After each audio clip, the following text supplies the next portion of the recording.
We find Vecna, we end this once and for all. Together.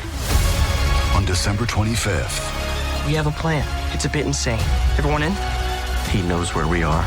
Watch out! Get ready for one last adventure. We stay true to ourselves. Stay true to our friends, no matter the cost. Found you. Stranger Things, Season 5, Volume 2 begins December 25th. Only on Netflix. Kraft Mac and Cheese is better than 90s hip-hop. We'll remind you of your childhood without making you feel incredibly old. Kraft Mac and Cheese. Best thing ever. This episode is brought to you by Indeed. You're ready to move your business forward, but first, you need to find the right team. Start your search with Indeed-sponsored jobs. It can help you reach qualified candidates fast, ensuring your listing is the first one they see. According to Indeed data, sponsored jobs are 90% more likely to report a hire than non-sponsored jobs. See the results for yourself. Get a $75 sponsored job credit at Indeed.com/podcast. Terms and conditions apply. Everyone loves a little friendly competition, and a healthy rivalry can bring out the best in everyone.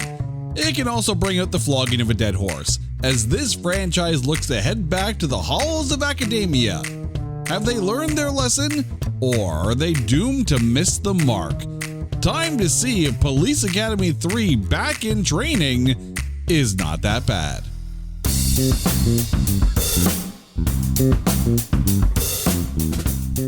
Welcome one and all to It's Not That Bad, the podcast that looks for A grades in B movies. Hello to all of our listeners in Watertown, South Dakota, and around the world. How the heck are you guys doing? Okay, so we took a little bit of a break. We took a week off. We were very happy to be back. We needed to breathe because we're getting into the strange stretch of Police Academy films. We're here with Police Academy 3 Back in Training, and here to recertify herself at the Police Academy, my lovely wife, Carrie. Carrie, how are you doing? I am ready and willing for training. I don't know, is that? No one's willing to go back to school. No one. Ever. Never in the history of ever has everyone been willing to go back to school. No, but you know what? I mean, the Police Academy as we know it, like Mahoney and Jones, they were formed because the city was throwing a bunch of money, training, citizens to become police officers. They were an answer of last resort. Now they're taking that funding away. And that's not right. They weren't, the best of the best. They were the you'll do kind of quality of police officers. And now we're in the third film of the franchise. And we're pulling some characters from the first film, from the second film, and we're introducing a handful new to this installment of the franchise. But before we continue on our Police Academy trip, and by the way, I want to point out, because we took a week off, because we needed to breathe, because you know what? It's been a long year. It's been a long 4 years. Every now and then, Daddy likes to sleep. So, just to know, next week, rather than a Keep Watch Pass on the Monday, we're going to have not one, but two It's Not That Bads to fill out the week. You'll get Police Academy 4 Citizens on Patrol on Monday, and you're going to get Police Academy 5 Assignment Miami Beach on the Wednesday, because we like to keep on top of things here. But before we get through Police Academy 3, it is time to take Back in Training and trailerize it. Welcome to the world of post-secondary education, in that this film is post the second one in the franchise, and it's time to get back to basics. The squad is back in Police Academy 3, only this time, the lunatics are running the asylum. You think I'm kidding? They filmed the scenes in a building that was once a psychiatric hospital. Look it up. When the city is forced to make cutbacks, one school must be shut down. But we don't deal with budgets or efficiency here. Prepare for academic malpractice as Mahoney and crew can't pass muster as they try to pass the buck to the next generation of comedic coppers. Don't move, dirtbags! It's Police Academy 3, back in training. Rated PG for Police Games 86. I love how you quoted Hooks. I had to get it in there at some point because it seems to be like, you know, if her character had a catchphrase, that was it. It also just means that the writers just had to copy and paste from one script to the next one in order for her to be able to get her line in. But let's get into who is in this movie. The movie stars Steve Guttenberg, Bubba Smith, David Graff, Michael Winslow, Marion Ramsey, Leslie Easterbrook, Art Matrano, Tim Kazurinsky, Bobcat Goldthwait, George Gaines, Sean Weatherly, Scott Thompson, Brant Von Hoffman, Bruce Mailer, Deborah Lee Scott, Lance Kizzy, and Brian Toshi. It was written by Gene Quintano, who also wrote Police Academy 4, Citizens on Patrol, and directed by Jerry Paris. The film had a budget of $7.5 million, worldwide grossed $43.5 million. When it was released on the March 21st, 1986 weekend, it debuted at number 1 with $9 million. They had a fairly clear path for debuts that week. Also debuting at number 9 was Just Between Friends, which debuted at $1.3 million at number 9, but only in 352 theaters. Also debuting, Rad debuted at number 16 in 286 theaters with $408,980. And time to let my geek flag fly, because debuting at number 15 in 1,045 theaters, averaging only $509 a theater, GoBots, Battle of the Rock Lords, debuting at number 15, which was not Transformers the movie. You're sitting there shaking your head because you know you have a GoBot. It was a wonderful time, wasn't it? 86. Right? Well, you remember, too, that on the box office list for Police Academy 2 was the Care Bears movie. Sitting at number 7 this time around was Care Bears Movie 2, A New Generation. Damn it, Care Bears. Police Academy's trying to make a mark. Right? Well, they did. They debuted at number 1. But the reason why we are here, of course, are the critics. This movie at Rotten Tomatoes has a 36% tomatometer with a 39% popcorn meter, so fairly in sync critics and audience. But let's get the bigger picture. At Letterboxd, it sits at 2.7 stars out of 5 for a 54% score. At IMDb, it also sits at 54%. Metacritic has a Metascore of 33, and the movie database has a 58% score, giving this film the aggravated aggregate of 45.6%. So we are clearly sliding down the ladder of sanity at this point. 45.6% as an aggregate. Do you feel that's right on the money for this film? This one, yes.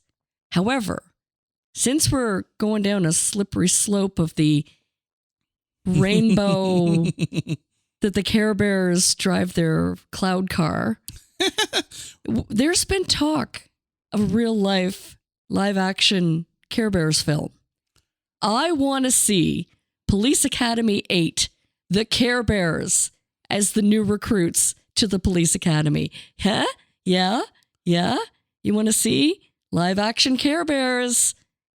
Applying. If I could take a picture of your facial expression in this moment. Whoo! Maybe it's the fever. Maybe this is a fever dream. I'd like to apologize to our audience right now. Who invited me? I was assured that she was going to stop doing drugs before hopping onto the microphone. Clearly, her handlers got, lost track of her, and she is now high as a kite. So sorry, dear listeners. It's going to be a long one.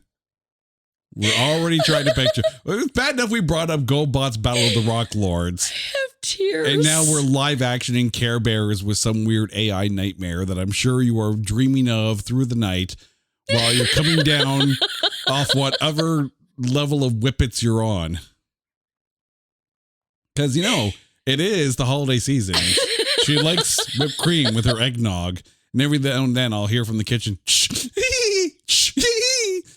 and I know that the whippets are happening.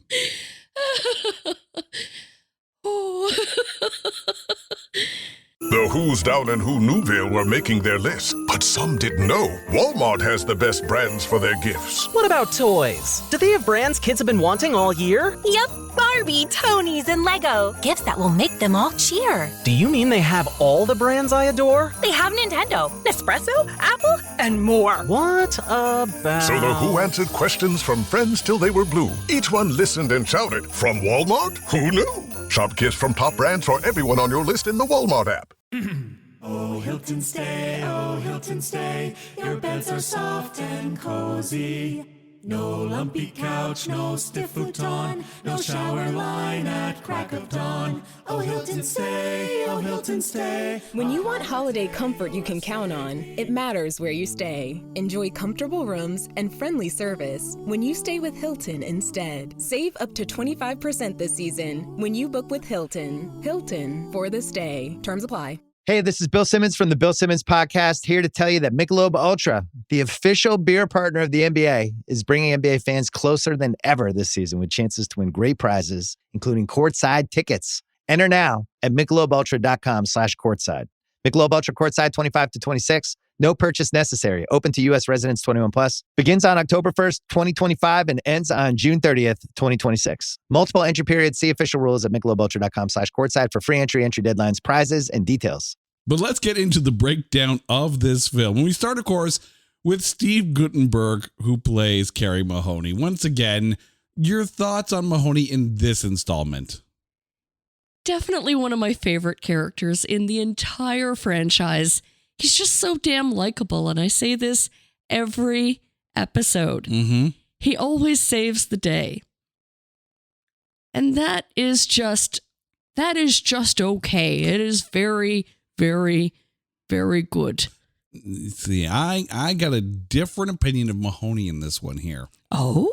Now, what I'm about to say has nothing to do with Steve Guttenberg. This has everything to do with the script. Okay? I will admit that, yes, Steve Guttenberg, front and center, first film, second film, all good, right? So this film, I don't think really, first of all, anyone is dead center and like leading the cast in this one.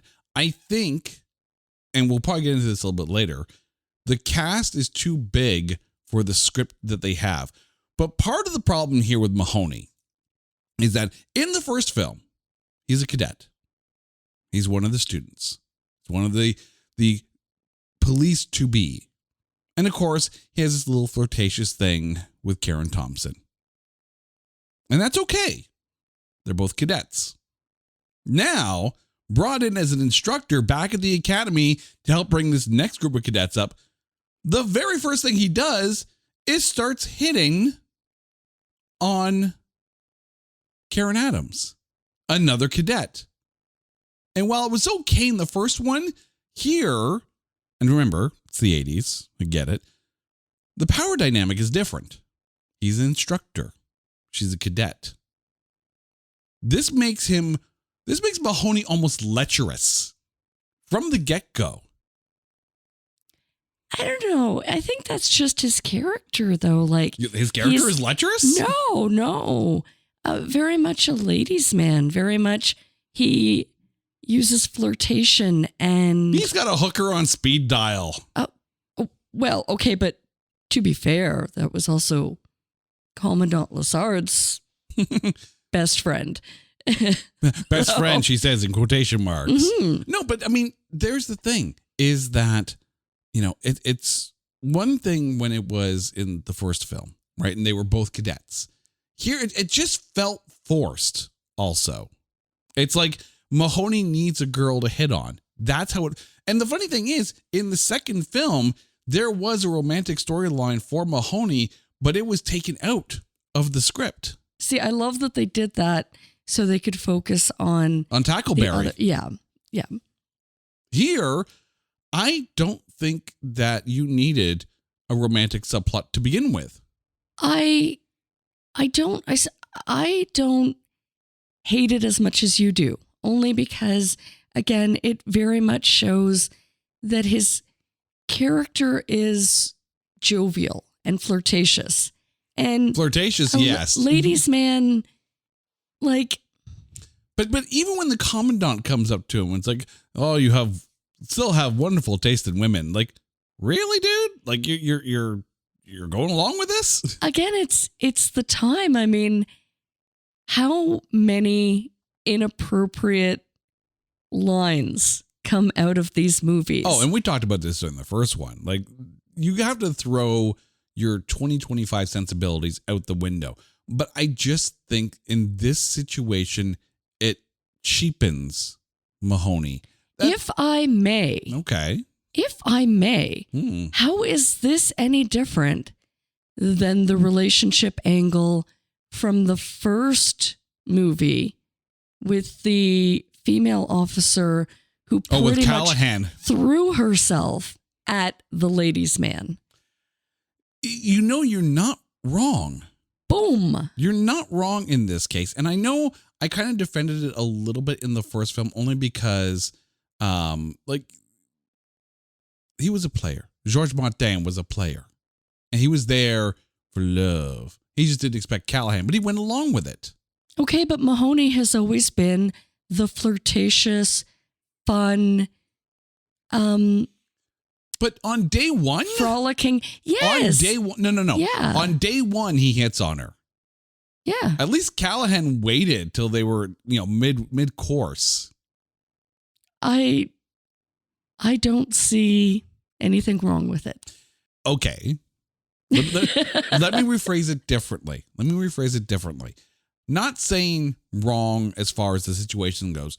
Do you think it took away from Mahoney in the grand scheme of the plot that was the movie, right? Because the plot of the movie is this competition between the two schools. And knowing, and I think we can agree, that for the core group of police officers, Mahoney and Hightower and Tackleberry and Jones, and Callahan and Hooks, the school means a lot to them.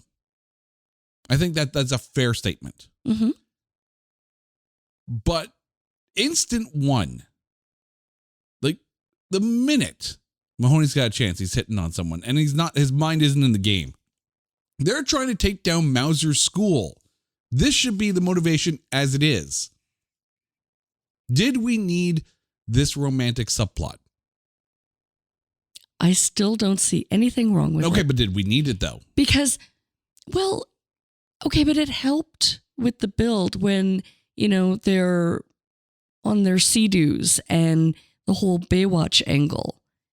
It kind of fed into that, the whole, they have that budding flirtatious relationship and then it turns into like a sexy water scene. I don't hate the idea that Mahoney's a bit of a flirt. I don't.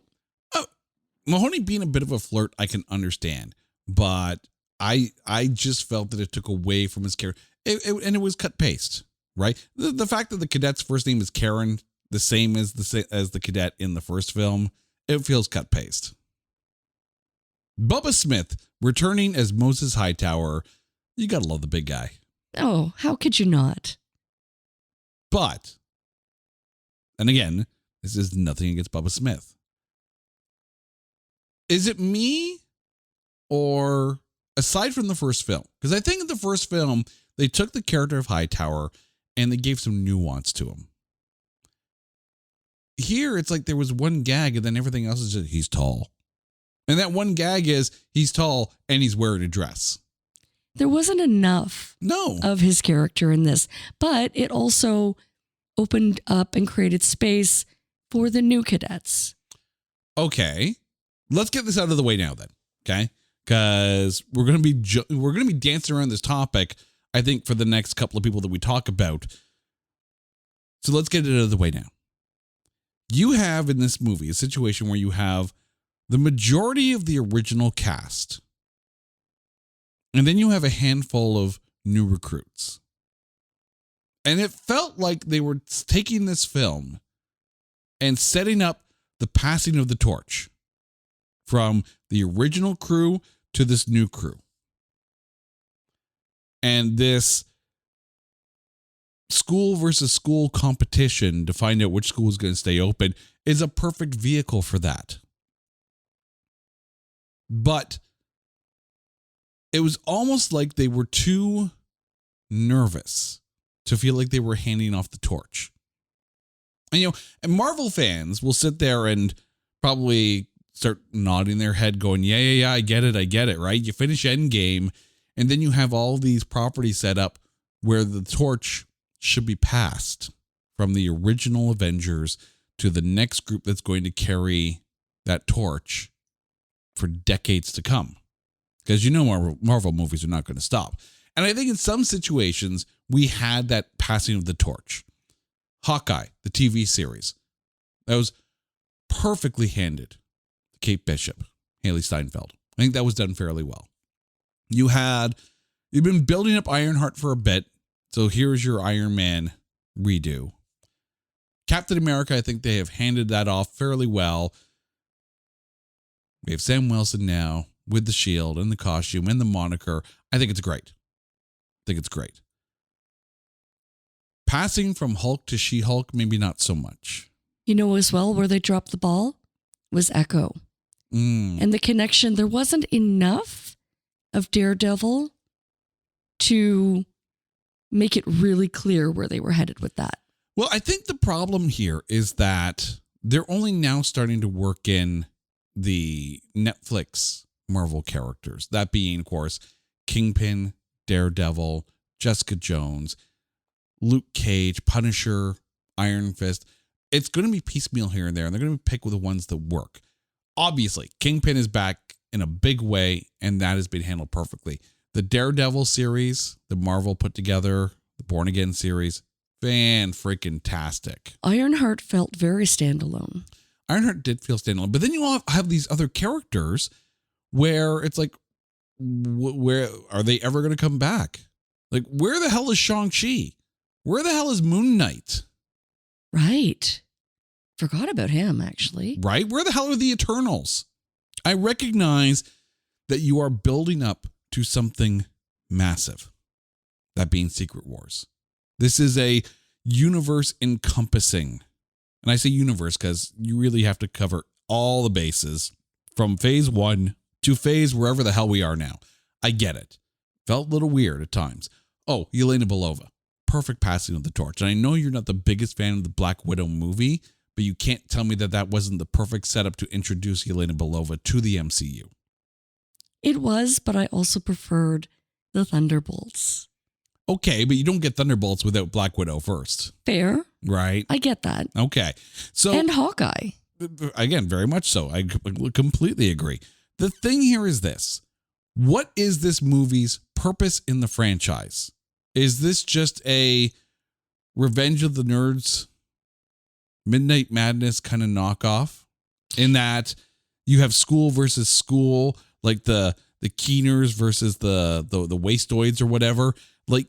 Or is it this moment at the end of the film where there's this hostage situation on Toronto Island, where it's like, where did this come from? And why is this here? And is this new crew supposed to be the ones we're going to get used to? Or are we just hanging on to the old crew because of contracts? I think it was the conflict that was needed to defend and, solidify the school as the forerunner, right? In spite of them not being a tightly run militant ship where everybody, is following suit and the picture perfect, if you will, officer that falls in line, right? You have a group of misfits, basically, that the school is in jeopardy and they're being challenged and they rise to the task. So I think if you look at it from that angle, that conflict was needed to defend and protect the school and to help maintain its longevity so they could make 3 more movies. Okay, let me turn it around then. In many of the situations with the new cadets, it's almost like this cadet is here to almost be paired up with this officer. So, Cadet Karen Adams paired up with Mahoney, whether you like it or not, right? You have Tackleberry, and now his brother-in-law is a cadet. You had Fackler, and his wife is now a cadet. You have Jones kind of finding common ground with Nagata. And then you have Zed and Sweet Chuck, who, of course, come over from Police Academy 2, and they were kind of paired together. Okay, let's talk about the wife for a minute. Okay, 1 second. Let me get to this. Let me finish my thought. Hightower is so glossed over in this script that I feel bad for Bubba Smith. They could have paired him with Hooks and had a bit more of both of them. Yeah, I mean, this isn't a long film. Give Hightower something. They were very much B-plot actors on this one. Yeah, he wasn't even B-plot. He had like 2 moments. He had the one where they were getting all the cops back to become instructors, and like he's doing a sting where he's in a dress. And then there's the one at the end of the film where he's standing in the water and holding the boat so it doesn't go away. That's Hightower's entire raison d'etre in this film. But it also makes way for the new cadets and completely their agreed. Personality. Completely agreed. I just feel bad for Bubba Smith not having any meat on his plate. He had a plate of lettuce is what he had. Continuing with the old crew, David Graff returning as Sergeant Tackleberry, and it feels like there's not much here for him either. No. In fact, where was his wife? His brother-in-law was a cadet. Pivotal character, but the wife, what, is she just on assignment or? I assume she's still working with the precinct that we saw in Police Academy 2. That's my guess. But again, you're bringing back the majority of the original cast and you're not giving them anything. Like Tackleberry was the heart of Police Academy 2. He was. We talked about this. He's barely got anything. If you were to have skipped Police Academy 2 and just watched the third, would you even know that that was his brother-in-law that's a new cadet? No, not You'd in the be slightest. like, why are they constantly hitting each other? Right? Like, what is going on here? You have to watch Police. You can't just jump into the franchise. This isn't like everything's a standalone, which is good if you're continuously bringing back the same cast, but it's bad if you're ignoring the majority of that cast. And I feel bad again for Tackleberry as well. Michael Winslow returning as Larvell Jones. Here, at least Jones has something to do. Because again, he kind of takes Nogata under his wing. But your thoughts on Jones again? I love that he brought back his kung fu fighter, badly overdubbed character. Best part of Police Academy 2, personal opinion. But I think that works in the fact that they're teaming him up with Nogata, right? That seems like a perfect connection from the original cast to the new cast. This is why I feel like this film was supposed to be a handing off of the torch, right? Jones introducing Nogata, taking him under his wing, birds of a feather kind of thing. I liked what they did with Jones in this, even if they didn't give him much more than that. Like, again, this is where you needed a bigger lens and a bigger script to encompass this entire cast. And of course, there's Marion Ramsey as Hooks, and I barely remember her at all in this film. No, but she did have her one line at the end. Okay, and I was like, yes, she is. But again, first of all, you're a Hook stan, though. Yes. But again, what is her reason for being? She doesn't do much. Like, if you're going to have a cast this size, and I feel like a broken record at this point, give them something to do. Truly. But then you have Lieutenant Callahan, played by the returning Leslie Easterbrooks. And again, it feels like the same thing for her, right? The cadets are in awe of her boobs. That's the entire Callahan script. And she also kicks ass. Well, she also does absolutely kick ass. And Leslie Easterbrook, full credit where credit is due, owned that freaking role. But I like the fact that it wasn't the same thing as in the first one, where she kind of claims George Martin for her own, right? Nagata and his reaction to Callahan is hilarious. And even though like he's very smitten with her, it's not reciprocal, which is good, I think. But because that would have made Callahan's character even worse than the first one. But it's just very much badass, large-breasted woman, and Nagata is falling over himself. That seems to be the pun here again. Pretty much. I mean, it's interesting because it makes it so awkward when you've got like a crush on, like when you're hot for teacher, right? It's just weird and it's creepy, but it's an interesting angle and it always seems to kind of come about. And that's where you were fine with it with Mahoney. I was just going to say it's an interesting flick when you've got the teacher like shamelessly hitting on the new recruit. And you're right, day one, maybe a bit early for that. A little soon, too soon.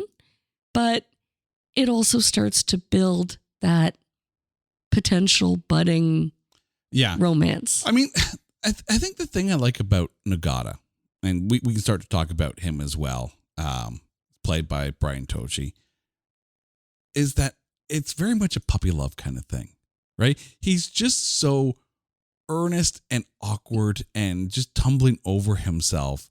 You know, like the brain says, the mouth says what the brain tells him it shouldn't say, right? And all this, like, he tries so hard to be so cool and he just fails so spectacularly. And then you have the connection between him and Jones. I love how they developed Nagata, using him to bounce off the original cast.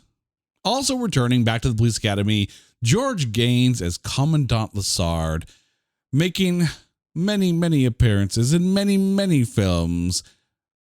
George Gaines again for you.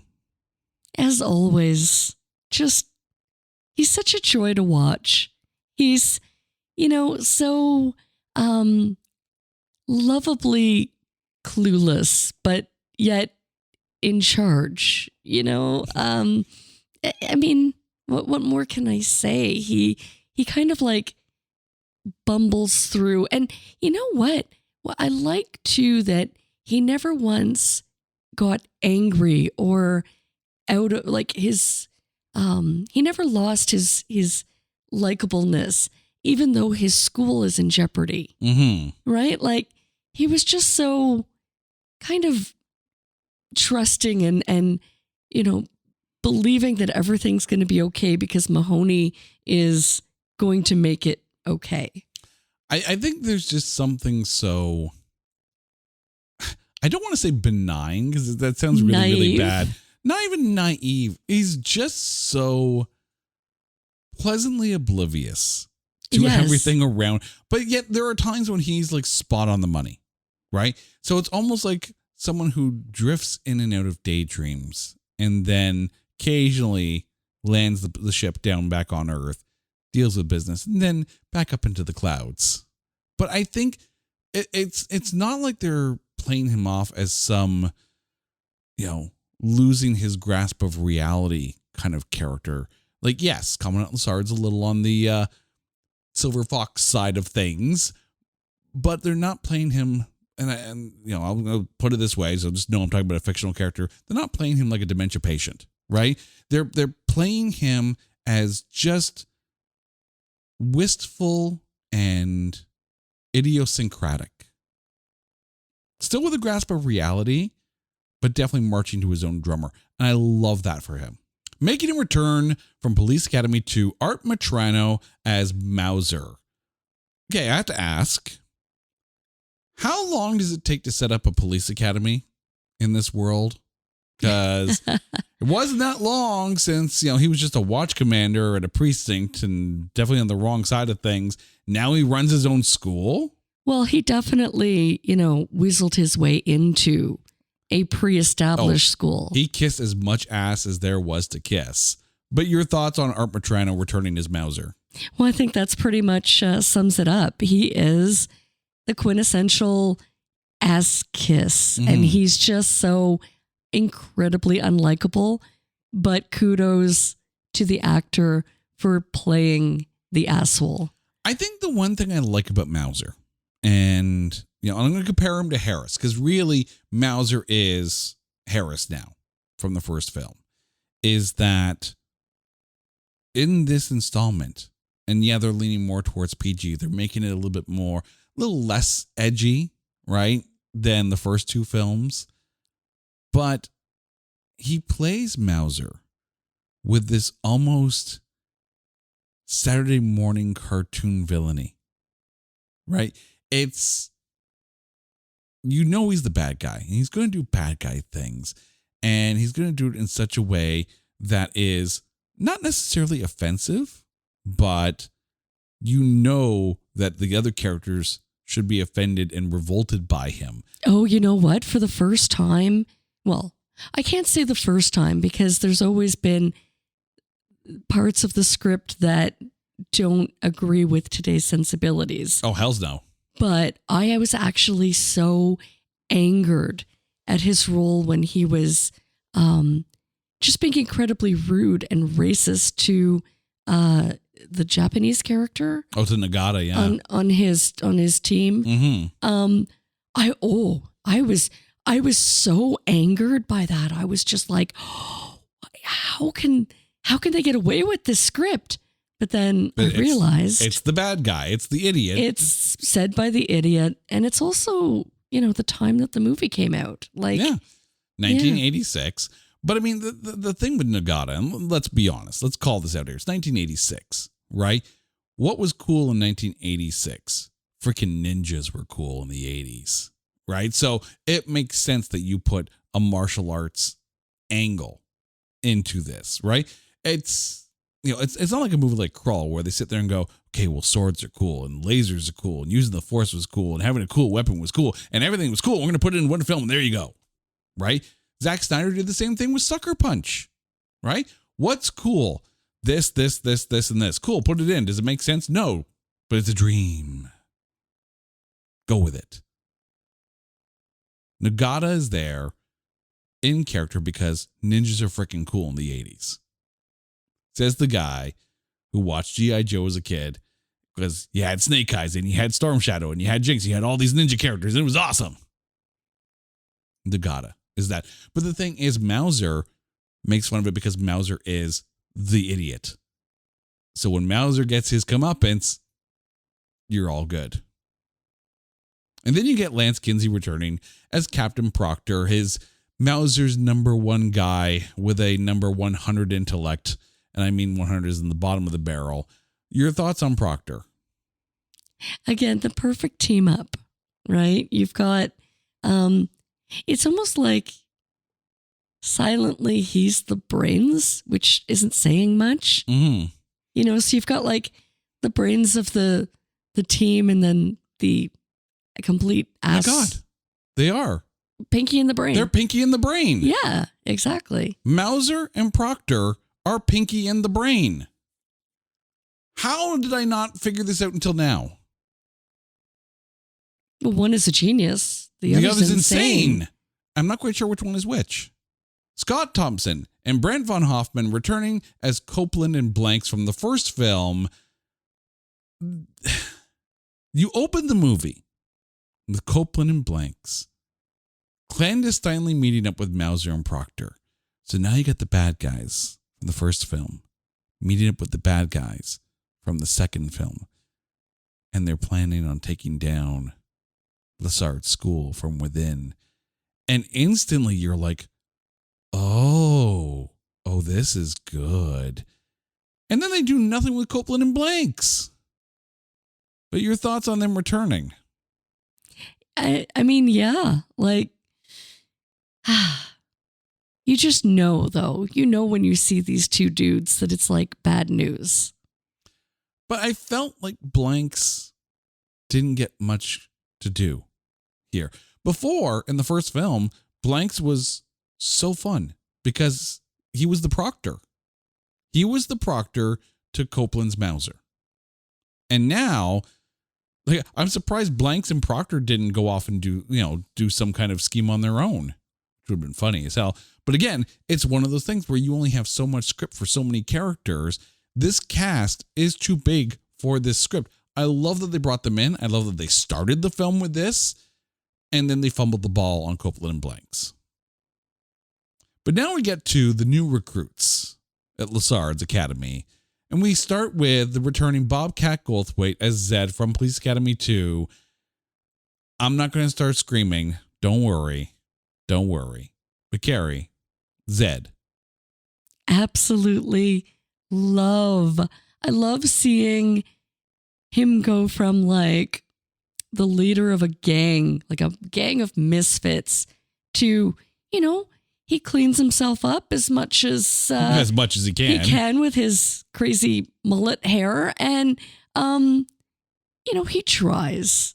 You got to give him credit. He's come a long way, and he's got a long more way. He's got a long, wonderful career ahead of him. That kid's gonna go far. Thanks, Commandant. I think I liked Bobcat Goldthwait in this film more than I liked him in Police Academy 2. But it was necessary. Mm-hmm. It was a necessary progression. Yeah, I mean, in the first time we meet him in Police Academy 2, he's just this crazy leader of this gang. And it worked. It worked well. He was loud. He was crazy. He was silly. He was fun. It was great.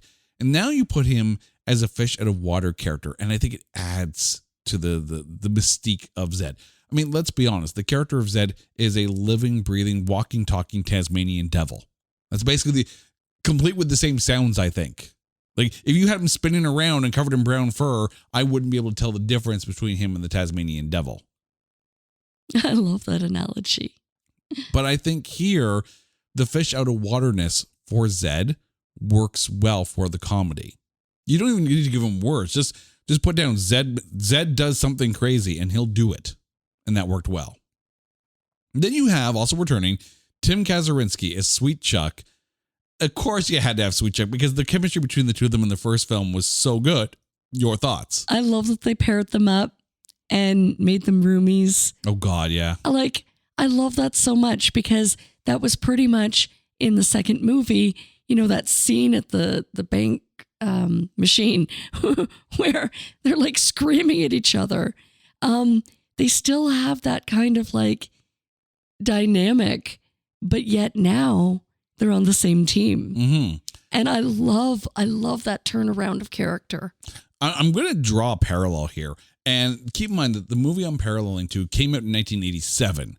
So who knows if this influenced that idea. But Revenge of the Nerds 2, Nerds in Paradise. There's this moment where the lambdas are left on, this whatever, and then Ogre's left with them because the cool guys think they can't trust Ogre. So Ogre becomes one of the lambdas. This is that moment, right? Zed is Ogre, and he's stuck with the nerd. But also, I feel like Sweet Chuck kind of picks up the ball where the character of Leslie Barbara was in the first film.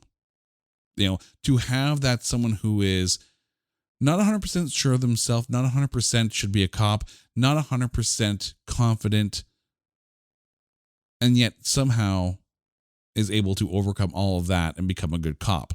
Sweet Chuck is what Leslie Barbara should have been in future films had he returned. Now you get Deborah Lee Scott entering the academy as Cadet Fackler. And yes, I said Fackler.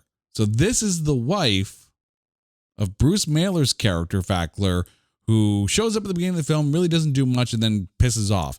Here, now we have the wife who was in the first film. This was the wife that was sitting on the top of the hood of the car when Fackler was trying to go to the police academy. She enters the police academy. We never see her husband again in the film at all. Like, he pisses off. And there's moments in this film where it feels like she's hitting on some of her fellow cadets. Thank you. You know what? That was my big takeaway is why the hell is she hitting on the brother-in-law? Yes. Of Tackleberry. Yeah, of Tackleberry. Like, what is going on here? Like, it was, and this, if anything, this just goes to prove how useless of a character Fackler was in all three films, because you can bring his wife into the police academy and then piss him off. Gone. No more script for you. And the wife's going to go hit on, Tackleberry's brother-in-law. What? It felt like the role was written for a different character entirely. And then they were like, well, what if Fackler's wife was in there? Oh, that's great. Just give her this part. And didn't change anything else. Like, it almost felt like Fackler's wife was the George Martin of this group, which is really, really weird. And the other thing too is that you got Andrew Paris as Cadet Kirkland, Tackleberry's brother-in-law, and they don't give him barely anything to do either. No, but he's in enough scenes though. Yeah, but he's there. He's present in enough scenes, but he doesn't do anything. No, he's there to be hit on by the Fackler's wife. But be hit on or be hit by his father as he's dropping him off at the police academy. Yeah, exactly. Like, again, this script is so thin that when you have a cast this size, characters are going to get lost. Same thing with Cadet Karen Adams. This was the cadet that was getting hit on right off the bat by Mahoney, as played by former Miss Universe Sean Weatherly. Your thoughts on her? Again, she was necessary for the, let's make it like Baywatch and give the cadets, give the police sea-doos and let them, But sea-doo chase for the win. It was a bit long though. Yeah. It didn't have to be that long. I'm so glad you brought this up. So let's talk about this film for a second. Because, Karen Adams, the character, is there really to be hit on and then to write a sedu. And that's about it. And why? But this film, on the one hand, you've got that school versus school, survival of Lassard's Academy storyline. The movie's called Back in Training. Like, this should be the entire focus of the film. There should be no side quests or subplots. Survival of the Academy should be the focus of this movie, and it's not. Introduce new characters, fine. But have something for them to do so we can meet the characters. And this has been one of the biggest problems with this franchise up to this point. First film, I think, did enough job in order to be able to introduce the different characters. Second film, only a handful of new characters brought in, but there was enough story in the second film to go around for all these characters. Now you've got a mammoth cast and you have characters that barely do anything, old and new. And I don't feel like this franchise is being served properly by this film. So when you go back to that aggravated aggregate of 45.6%, I think that's too high. And I say that only because you have a bunch of people who have no purpose in this movie, except for nostalgia or try to introduce someone new. I can kind of see now why the Eternals got shunned by critics. But now that we've gotten through all of this, bringing it back to the Academy. Because obviously, the first film, it's all Academy-centric. The second film, they're out in the field. They're doing the job. Do you think by bringing it back to the Academy Do you feel like that's almost an admission that they felt that the second film failed? I think it's necessary that they show the police cadets in different environments. Like, it can't all be at the academy, because if it is, then you're really not seeing them out in the line of duty. Which we saw in the second film. Exactly. But that's why it's necessary to take them out of the academy. Agreed. Into the real world. Yes, but now really you got, big world. Now you got the third film. We're back at the academy. Yes, but it's not all there. No, it's not all there. But there's the problem, though, is that whole, last third act skidoo chase around Toronto Island kind of thing. It feels tacked on, like you needed something to happen. And I don't know if that's a good thing. Again, that scene was way too long, and it kind of felt like it wasn't even necessary because there was a lot packed into this movie. Yeah. And there's a lot to unpack with this movie because you've got the original core group of cadets and now they're officers, but they're training the new recruits and trying to defend and protect their school. Yeah. And now you've got this school plus a rival school. So now you've got two new groups of recruits. And there was just a lot going on. And not only that, but then that big gala. Yeah. With, the higher ups of rival schools. Yeah. And with this rando hostage taking going on. Yeah. And it was just a lot. There's a lot going on. For the record, these things don't actually happen in Toronto. So don't be watching Police Academy and think, oh, that Toronto's, you go to the island, you get a hostage taking. No, it doesn't. Not that we know. Not that we know. Not that we've been involved in. No. And also, why aren't we involved in skidoo chases? Leave that for Baywatch. Fair. Okay. So we've gotten to the end of this episode, but it's time because we have a massive cast here. You know why? I can answer that. Because even in summer, it's not that warm here. Wait for Miami. That's where they should have had the Sea-Doo. Wait 2 more movies, then we're good. Yeah. Oh, it's going to be really bad when we get to Moscow. Ooh. Yeah. All right, Carrie, who is your MVP of Police Academy 3 back in training? Ooh. You know what's funny? I'm so unprepared for this question. Because I don't feel that any of the characters in this movie had their rightful screen time. I think that a lot of the key characters were glossed over. Mm-hmm. There wasn't enough to circle back on a lot of the points that we've made already. I wanted to see more of the characters, less of the side quests, and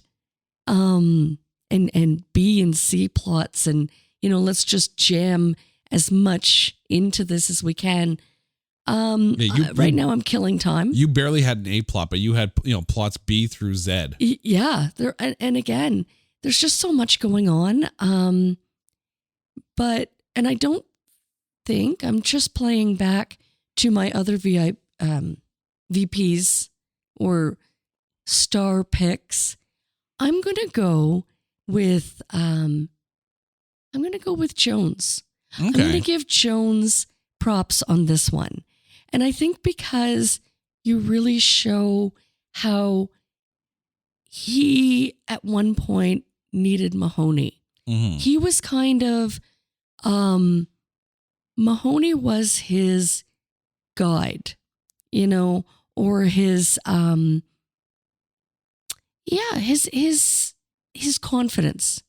But in this movie, you really see his own confidence shine and his own strength of character, that he becomes the leader. He becomes the again, it's not even a leader. It's more of a confidant. He's the most grounded of the original cast in this film.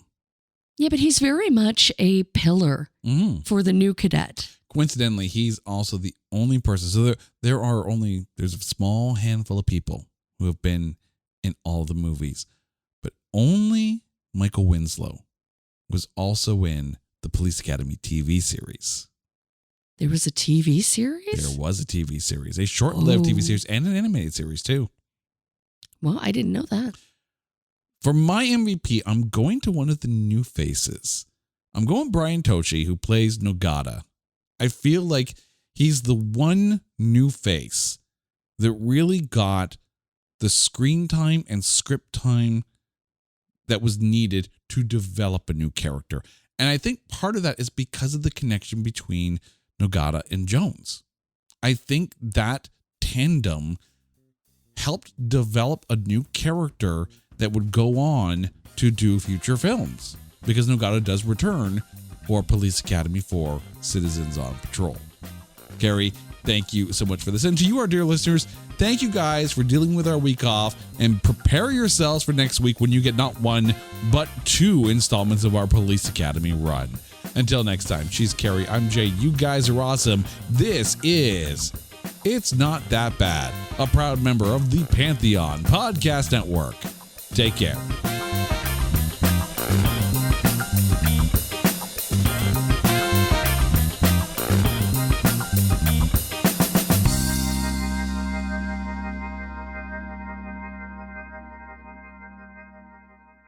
Hey, Ryan Reynolds here for Mint Mobile. You know, one of the perks about having 4 kids that you know about is actually getting a direct line to the big man up north.